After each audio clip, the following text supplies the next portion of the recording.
Le stress est un danger qui présente des opportunités, a dit Hans Selye. Bonjour.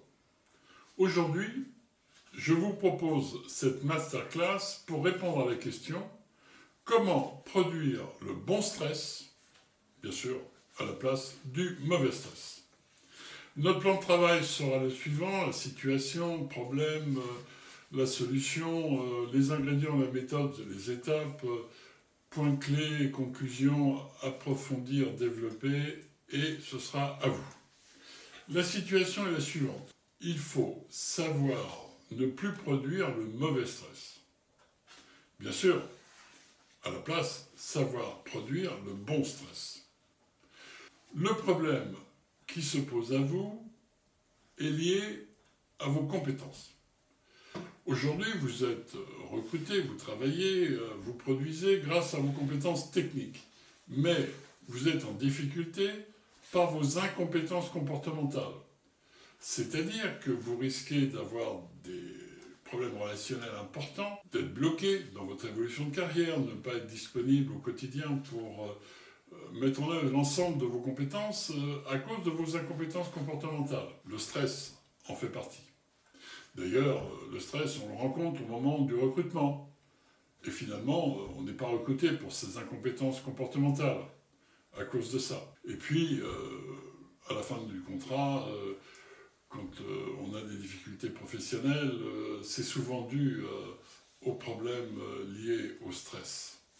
Mais bien sûr, on ne vous le dira pas, on ne vous expliquera pas pourquoi. Nous vous proposons comme solution le référentiel de l'éducation de soi-même en 7 clés, qui est la discipline majeure incontournable des compétences comportementales. Les 7 clés sont les suivantes: apprendre à apprendre, la posture, l'obtenance, le stress, c'est l'objet de notre discussion d'aujourd'hui, le management, l'art oratoire et la qualité. Quels sont les ingrédients dont nous avons besoin? On pourrait estimer que l'eau tiède, parfumée et des pensées positives ne sont pas des ingrédients suffisants. Donc, on va aller chercher ce que nous disent les professionnels, c'est-à-dire les chercheurs. Tout d'abord, Hans Selye. C'est lui qui, dans les années 30, a développé l'approche du stress. C'est lui qui a inventé le mot. Alors, il a beaucoup travaillé là-dessus, il était autrichien, il a émigré au Canada à une période du milieu du XXe siècle où, en Autriche, il n'a pas rencontré des gens dont il partageait vraiment les convictions politiques. Et c'était quelqu'un qui a développé énormément de travaux de recherche sur le sujet. Le deuxième source, c'est le professeur Henri Laborie. C'est un personnage multifacette, c'est un chercheur, un philosophe, et puis un peu comédien, puisque je vous rappelle que vous pourrez trouver dans le film d'Alain Resnais, Mon oncle d'Amérique, l'ensemble de l'explication de ses travaux à travers à la fois une comédie et à la fois ses expériences de laboratoire. Fort des travaux de ces chercheurs, je vous propose une vision métaphorique du stress, de sa gestion, par une méthode simple à comprendre. Au départ, nous avons un rapport entre l'attendu et le vécu. On attend quelque chose et on le vit. Et là, qu'est-ce qui va se passer? Il va se passer que jamais, ou rarement, il y a un équilibre entre l'attendu et le vécu. Eh bien, à ce moment-là, le cerveau reptilien va prendre une décision instinctive auquel vous ne pouvez rien. On n'intervient pas sur la décision du cerveau reptilien de la gestion entre l'écart de l'attendu et du vécu. Première hypothèse, l'écart est accepté. À ce moment-là, le cerveau reptilien va déclencher la production d'adrénaline. Ce sont les glandes surrénales qui vont le produire. Alors l'adrénaline, c'est une hormone qui va se répandre dans tout le corps pour donner comme instruction à chaque organe: faites mieux. C'est l'hormone du succès, de la plénitude, de la bonne sensation. Mais si l'écart est refusé, à ce moment-là, le cerveau reptilien va déclencher la production d'adrénocorticotropes, c'est par les glandes surrénales, et cette hormone va se répandre dans tout le corps, avec comme mission d'abord d'arrêter la production d'adrénaline, mais également et surtout de donner de mauvaises instructions à tous les organes. on réfléchit moins bien, on voit moins bien, on a moins de tonicité musculaire, et puis psychologiquement, on peut se sentir en difficulté. Maintenant, il faut se poser la question sur la nature de l'écart. Et là, je vais vous demander votre attention parce qu'il y a un degré de complexité à maîtriser.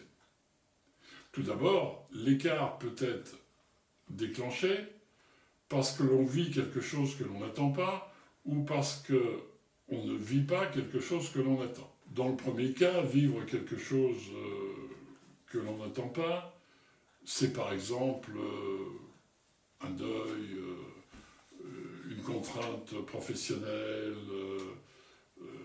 un refus, que sais-je encore. Et puis, si l'on vit quelque chose que l'on n'attendait pas, une lettre recommandée, un événement, un accident, ça va déclencher un refus ou une acceptation. Mais ce qui est encore pire dans le mécanisme du stress, c'est que la dimension du champ d'action peut être socialement positif ou socialement négatif. Je m'explique. Socialement positif, vous pouvez vivre un événement heureux. Mariage, félicitations, l'obtention d'un diplôme, gagner au loto. Mais il se peut que votre cerveau reptilien le refuse. Et auquel cas, vous êtes sous un CTH. Prenez le cas des joueurs de rugby. Ils gagnent le match. Ils pleurent. C'est de la CTH pure. Parce qu'ils ne s'attendaient pas forcément à gagner. Beaucoup de sportifs sont dans cette situation. Souvent, un mariage voit quelques personnes pleurer. Alors on parle de pleurs de joie. En fait, pour être plus précis, il s'agit tout simplement du cerveau reptilien qui a déclenché les adrénocorticotropes, l'hormone de l'échec, l'hormone qui vous amène à la difficulté. Mais ça peut être aussi socialement négatif. Mort d'un conjoint, licenciement, annonce d'une maladie. Donc, dans les deux cas, les gens peuvent réagir différemment. Ils acceptent ou ils refusent. Donc, tout ce mécanisme vous permet de comprendre que l'on peut intervenir après sur l'administration du stress pour apprendre à manager le bon stress. Dans d'autres tutos ou dans le livre qui parle du stress, vous pourrez découvrir les 5 pistes qui vous permettent de gérer le stress. Je vous laisse le soin de les découvrir. Le point clé du management du stress, produire le bon stress, est important à comprendre car si vous réussissez cette dimension, vous allez développer l'efficience. C'est-à-dire, même travail, plus de résultats, même résultat, moins de travail. La conclusion que je vous propose est que dans le cadre du référentiel des compétences comportementales, le stress, parmi les 7 clés, tient une place importante car c'est l'élément moteur qui va vous permettre de développer toutes les autres clés, ou bien au contraire, si vous ne réussissez pas à le maîtriser, vous serez en difficulté. Mais vous êtes responsable de votre propre éducation. Vous êtes responsable de prendre en charge votre développement, la maîtrise de votre stress. Pour approfondir et développer vos connaissances, vos compétences qui vont vous permettre de produire le bon stress à la place du mauvais stress, je vous propose d'abord d'examiner ce que sont les compétences comportementales et le référentiel dont elles ont besoin. L'éducation de soi-même en 7 clés, c'est le référentiel des compétences comportementales. L'éducation de soi-même en 7 clés, c'est le référentiel discipline majeure incontournable.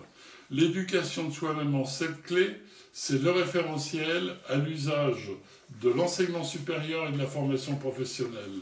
L'éducation de soi-même en 7 clés, c'est le référentiel à l'usage des enseignants, des étudiants, des managers, des collaborateurs, des consultants, des formateurs et des mentors. Pour développer et vous fournir les moyens pratiques de comprendre et de connaître ce référentiel, je vous propose 3 ouvrages. Le premier, c'est Stressateur.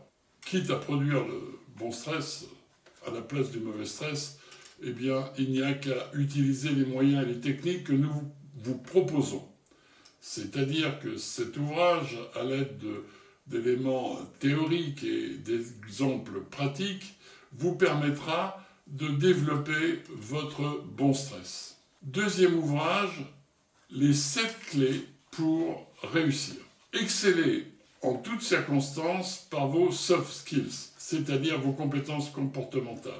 Cet ouvrage, sous forme d'un vade-mecum, reprend l'ensemble des 7 clés avec les théories et les exemples pratiques. Il vous fournit la base, l'élément de vos connaissances.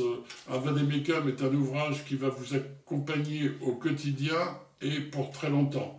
En plus de vous apporter les éléments de base, il vous fournira les pistes pour approfondir vos connaissances. Le troisième ouvrage, c'est Savoir convaincre en toutes circonstances par la méthode de l'obtenance. Bien sûr, ce livre développe la clé numéro 3 sur l'obtenance, mais il développe également la clé numéro 1, apprendre à apprendre, et la clé numéro 2 sur la posture. Comme d'habitude, avec des apports théoriques et fondamentaux, plus des exemples pratiques, vous pourrez développer vos connaissances, vos compétences et ainsi avoir la posture attendue dans votre activité. Maintenant, ça va être à vous. Nous vous proposons de participer à la communauté des compétences comportementales par le biais des réseaux sociaux Instagram, Facebook.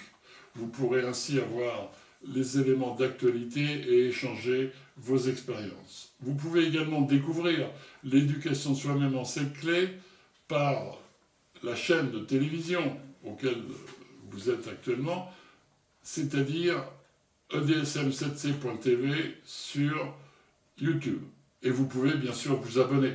Comme ça, vous vous tiendrez au courant à travers les masterclass et les tutos. Vous pouvez aussi apprendre d'une façon plus traditionnelle, plus académique, l'éducation de soi-même en 7 clés, et vous pourrez ainsi obtenir les certificats et les attestations dont vous avez besoin pour votre carrière. Vous pouvez aussi acheter l'éducation de soi-même en 7 clés, le référentiel, les documentations pédagogiques à l'intérieur du site edsm7c.com. Vous y trouverez également des documents gratuits pour vous initier à la démarche. Le stress est un danger qui présente des opportunités.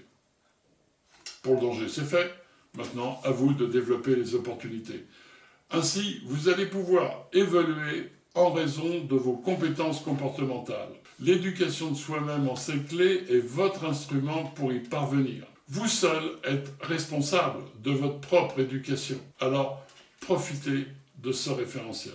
Il me reste qu'à vous souhaiter le meilleur, de vous demander de prendre soin de vous, mais surtout, portez-vous bien. À bientôt.